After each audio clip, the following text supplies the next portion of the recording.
भारतीय राजव्यवस्था की अध्याय, संविधान के स्रोत।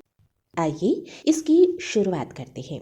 भारतीय संविधान पर सबसे अधिक प्रभाव भारतीय शासन अधिनियम 1935 का है।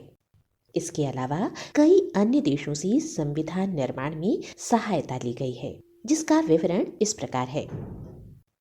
जैसे ब्रिटेन से संसदीय शासन प्रणाली, एकल नागरिकता एवं विधि का शासन आदि। संयुक्त राज्य अमेरिका से लिए गए तत्व हैं मूल अधिकार, न्यायपालिका की स्वतंत्रता, न्यायिक पूर्वालोकन का सिद्धांत, उपराष्ट्रपति का पद, राष्ट्रपति पर महाभियोग, उच्चतम एवं उच्च न्यायालय के न्यायाधीशों को हटाया जाना आदि। जबकि कनाडा से लिए गए तत्व हैं केंद्र द्वारा राज्यपाल की नियुक्ति, संघात्मक व्यवस्था, अवशिष्ट शक्तियों का केंद्र में निहित होना आदि। आयरलैंड के संविधान से लिए गए तत्व हैं नीति निदेशक सिद्धांत, राष्ट्रपति की निर्वाचन पद्धति, राष्ट्रपति द्वारा राज्यसभा में मनोनीत सदस्य आदि। जर्मनी के संविधान से लिए गए तत्व हैं आपातकाल के दौरान मूल अधिकारों का स्थगन आदि। मूल कर्तव्यों को भारतीय संविधान ने सोवियत संघ से लिया है। दक्षिण अफ्रीका से लिए गए तत्व हैं संविधान संशोधन प्रक्रिया, राज्यसभा सदस्यों का निर्वाचन आदि। और जापान से लिए गए तत्वों में शामिल है विधि द्वारा स्थापित प्रक्रिया। भारतीय संविधान में 22 भाग हैं। आइए इन्हें संक्षेप में समझते हैं। भाग 1 का विषय है संघ और उसके क्षेत्र। अनुच्छेद 1 से 4 तक इनका विस्तार है। भाग 2 का विषय है नागरिकता। अनुच्छेद 5 से 11 तक इसका विस्तार है। भाग 3 का विषय है मूलभूत अधिकार, जो अनुच्छेद 12 से 35 तक विस्तृत है। भाग 4 राज्य के नीति निदेशक तत्व है और ये अनुच्छेद 36 से 51 तक विस्तृत है। भाग 4 क का विषय है मूल कर्तव्य और ये अनुच्छेद 51 क में वर्णित है। भाग 5 का विषय है संघ। ये भाग 5 अध्यायों में विस्तृत है। अध्याय 1 कार्यपालिका से संबंधित है, दूसरा अध्याय संसद से, तीसरा अध्याय राष्ट्रपति के विधायी अधिकार से, चौथा अध्याय संघीय न्यायपालिका से और 5वां अध्याय भारत के नियंत्रक एवं महालेखा परीक्षक से। संविधान के भाग 5 का विस्तार है अनुच्छेद 52 से 151 तक। संविधान के भाग 6 का विषय है राज्य और अनुच्छेद 152 से 237 तक इसका विस्तार है।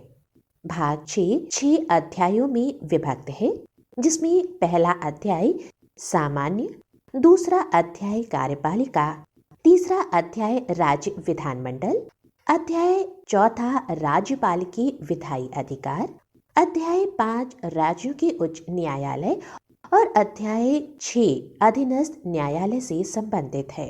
भाग 7 का विषय है प्रथम अनुसूची के भाग ख में राज्य, जो अनुच्छेद 238 में वर्णित है। ध्यान देने वाली बात यह है कि ये अध्याय निरसित हो चुका है।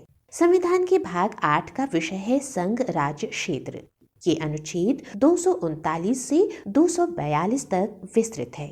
संविधान का भाग 9 का विषय है पंचायतें। ये अनुच्छेद 243 से अनुच्छेद 243 ण तक विस्तृत है। संविधान के भाग 9 क का विषय है नगर पालिकाएं, जो अनुच्छेद 243 द से अनुच्छेद 243 य 6 तक विस्तृत है। भाग 9 ख का विषय है सहकारी समितियां।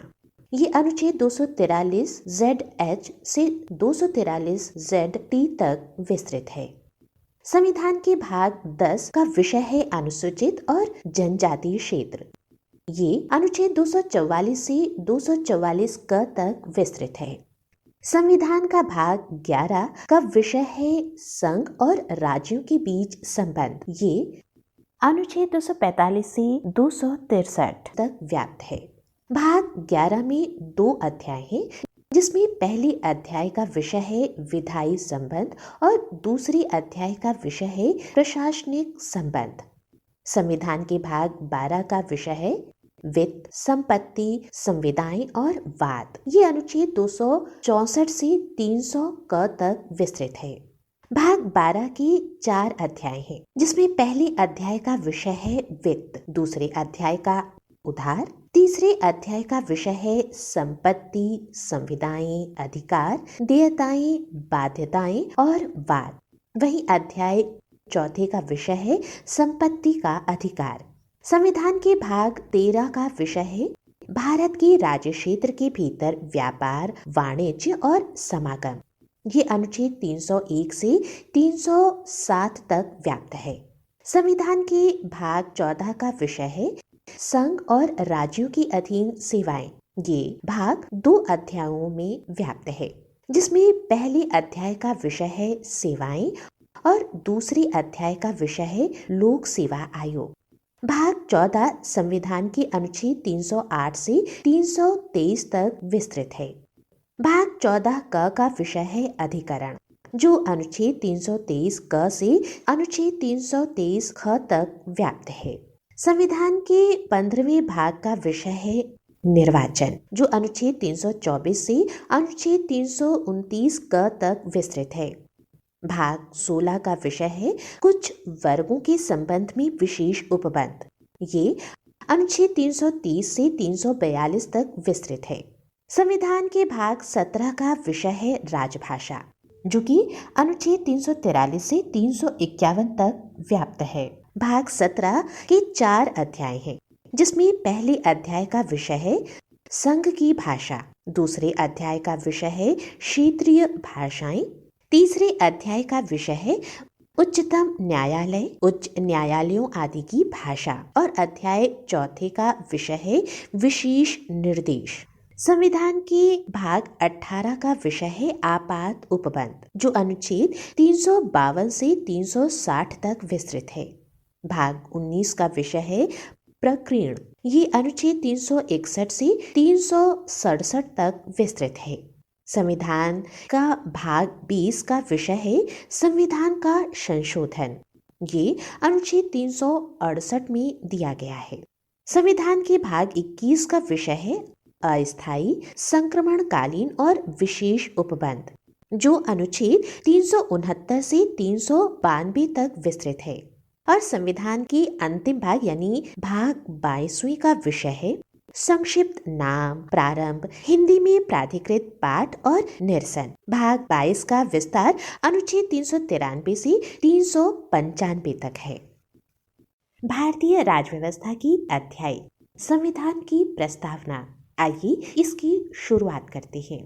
प्रस्तावना संविधान के परिचय को कहते हैं। यह संविधान का आमुख होता है। N.A. पालकीवाला ने प्रस्तावना को संविधान का परिचय पत्र कहा है। 13 दिसंबर 1946 को नेहरू द्वारा पेश किए गए उद्देश्य प्रस्ताव को संविधान की प्रस्तावना के रूप में शामिल कर लिया गया। भारतीय संविधान की प्रस्तावना इस प्रकार से है।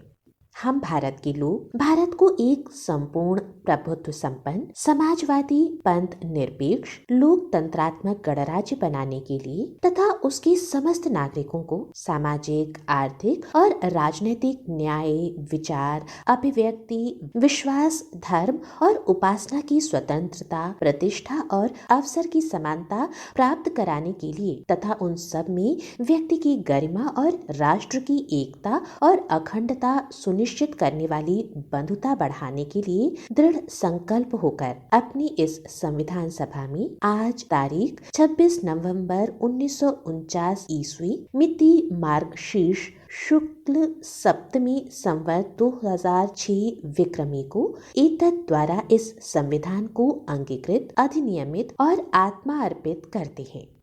भारतीय संविधान की प्रस्तावना को संविधान की आत्मा कहा जाता है। बेरुबारी वाद 1960 में सर्वोच्च न्यायालय ने प्रस्तावना को संविधान का अंग नहीं माना था। वहीं केशवानंद भारतीय बनाम केरल राज्य वाद 1973 में सर्वोच्च न्यायालय ने प्रस्तावना को संविधान का अंग माना है। संसद प्रस्तावना में अनुच्छेद 368 के तहत संशोधन कर सकती है, हालांकि इसमें निहित ढांचे में नकारात्मक संशोधन नहीं कर सकती है। स्पष्टता संसद वैसा परिवर्तन कर सकती है जिससे मूल ढांचे का विस्तार और मजबूतीकरण होता है। अब तक प्रस्तावना को मात्र एक बार 42वें संविधान संशोधन द्वारा 1976 में संशोधित किया गया है। भारतीय राज्य व्यवस्था में आइए अब आरंभ करते हैं नया अध्याय अनुसूची। मूलतः भारतीय संविधान में अनुसूचियों की संख्या 8 थी। वर्तमान में भारतीय संविधान में अनुसूचियों की संख्या 12 है। और अब एक नजर अनुसूचियों और उनकी विषयों पर। पहली अनुसूची का विषय है राज्य एवं संघ राज्य क्षेत्र। दूसरी अनुसूची का राष्ट्रपति तथा अन्य उच्च पदाधिकारियों के वेतन। तीसरी अनुसूची का विषय है शपथ या प्रतिज्ञान के प्रारूप।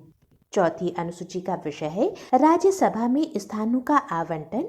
पांचवी अनुसूची का विषय है अनुसूचित क्षेत्रों तथा अनुसूचित जनजातियों के प्रशासन तथा नियंत्रण के बारे में उपबंध।